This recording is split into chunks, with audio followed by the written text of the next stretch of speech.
Rebonjour à tous et bienvenue donc sur ce brief indice donc européen et américain donc de ce mardi 5 août. Le matin, plutôt le matin, je fais également un brief sur les cryptos, Bitcoin, Ethereum. N'hésitez pas à vous abonner pour ne rien rater. Comme je l'ai dit ce matin sur l'autre vidéo, on a aujourd'hui le PMI à 16 heures. La semaine prochaine, enfin cette semaine il n'y a pas grand chose, c'est juste la semaine prochaine qu'il y a le CPI. Donc CPI sera très important. Tout simplement parce que c'est une des deux datas que la Fed regarde pour faire une décision sur ses taux. Donc l'emploi, le travail était très mauvais, donc on l'a vu vendredi.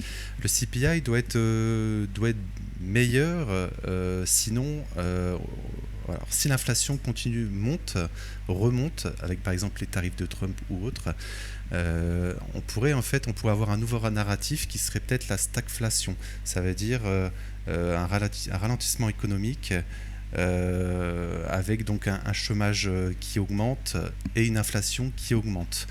On a eu les taux de chômage, on a eu le PIB la semaine passée, il était à 3%, mais en fait, il faut regarder le détail du PIB. Il était à 3% avec au-dessus des attentes, ils étaient à 2,5%. En fait, ce qui a changé par rapport au premier trimestre, c'est tout simplement, on a eu énormément d'importations au deuxième trimestre. En fait, à cause des tarifs de Trump, les entreprises ont anticipé, ils ont importé, on l'a vu avec Apple par exemple. Apple a fait venir des avions du Brésil, il me semble, avec des iPhones pour justement anticiper ça. Et ce qui est important en fait au premier trimestre dans le PIB, on était en fait avec une consommation des ménages et un investissement qui étaient positifs, qui étaient bons. Et en fait, on avait un grand déficit, c'était dans les exportations. En fait, on était, on va dire, neutre, on était, il me semble, à plus 0,2 au premier trimestre. Et au deuxième trimestre, on a eu plus 3 de PIB, c'est des...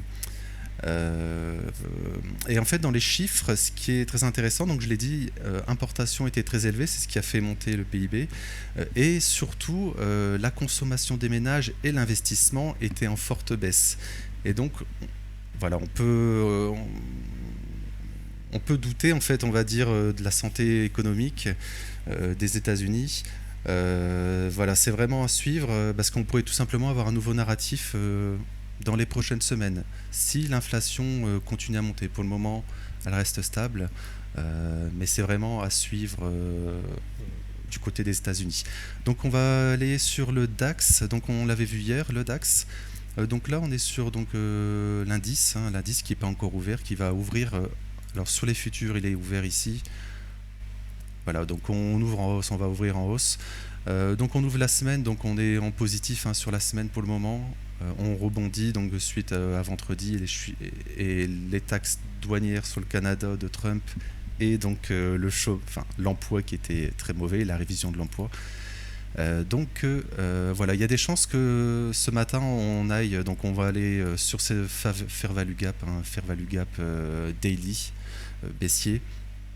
On va aller le travailler tout simplement. On va également prendre, j'avais fait une vente vidéo vendredi sur les plus hauts et les plus bas mensuels qui sont très importants. On va aller prendre le plus haut mensuel. Généralement ils sont retestés. C'est très rare qu'on ouvre une bougie mensuelle et que le plus haut, le plus bas n'est pas retesté pendant le mois. Là on est en début du mois, on va retester le plus haut dans ce Fair Value Gap, qui est également un gap, tout simplement. C'est vraiment à suivre si on n'a pas des signes de retournement. Pour le moment, c'est RAS, on juste retrace.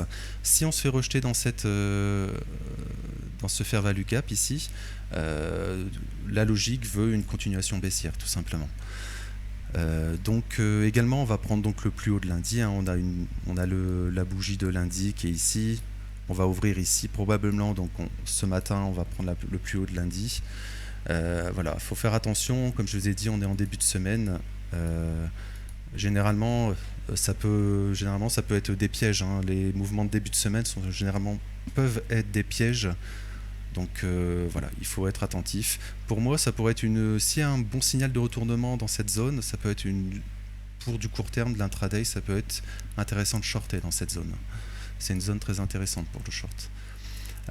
Et donc l'objectif serait tout simplement donc le plus bas de lundi à court terme sur la semaine.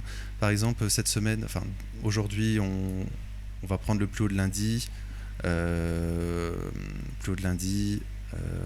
Tout simplement, on fait par exemple une structure en double top sur une UT de 30 ou 15 minutes.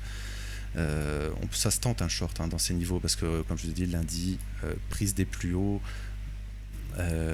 prise du plus haut de lundi, prise du plus haut du mois de août, donc de vendredi. Voilà, l'objectif, ça serait tout simplement donc le plus bas de lundi ici, et donc forcément le plus bas, en fait, faire un nouveau plus bas sur le mois, donc le plus bas de la semaine passée. Voilà, donc on peut passer sur le CAC rapidement parce que c'est assez similaire. Donc on a également un fair value gap ici. Le CAC qui est beaucoup plus faible. Voilà, donc voilà, je préfère le DAX parce qu'il est un peu plus clair. Si le CAC serait dans cette zone, ça serait intéressant, bien sûr, plus clean, on va dire, mais il est plus faible pour le moment.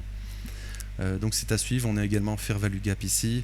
On a ouvert donc hors des bols de Bollinger donc hier. On réintègre. Voilà, aujourd'hui on pourrait spéculer sur un petit rebond et si réjection, continuation baissière. Alors je vais passer sur les indices US, donc S&P ici. Donc le S&P donc sur l'indice qui est fermé actuellement. Donc pas de fair value gap. On a fait comme sur Ethereum par exemple. On a vraiment eu un bon push haussier hier. Donc on va dire c'est push haussier donc dans le gap mensuel et le fair value gap en fait daily.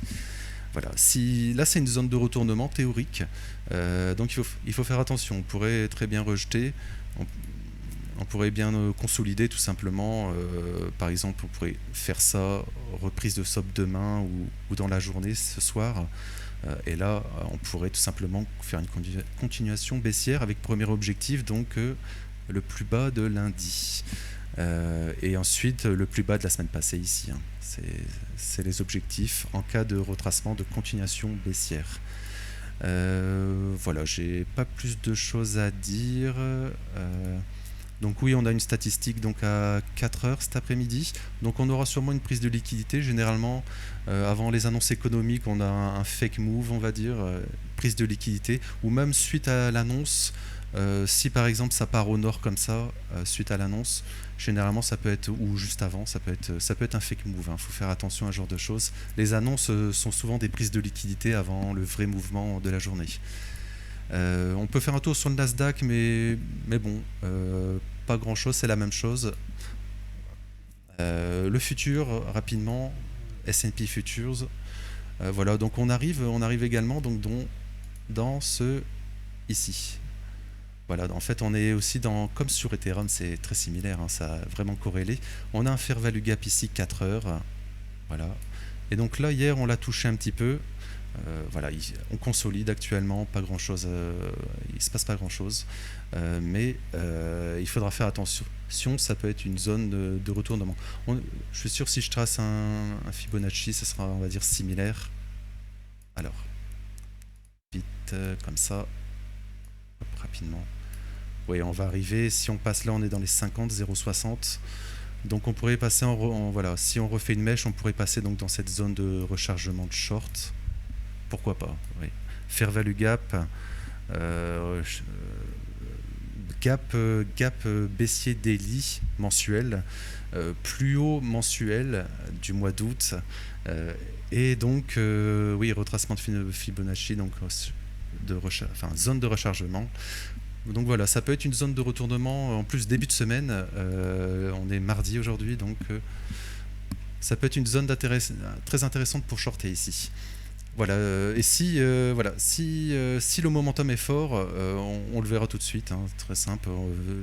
Si on ne répond pas au fair value gap baissier, momentum fort, là c'est continuation baissière.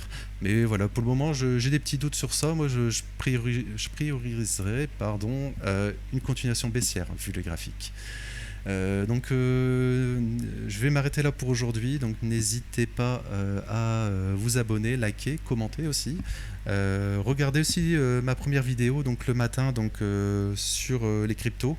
Généralement l'après-midi, vers le midi après-midi, je refais une vidéo donc sur le forex et les commodities, donc gold et pétrole. Généralement, et forex, généralement c'est l'indice dollar et l'euro USD. Après, si vous avez des suggestions, bien sûr, n'hésitez pas.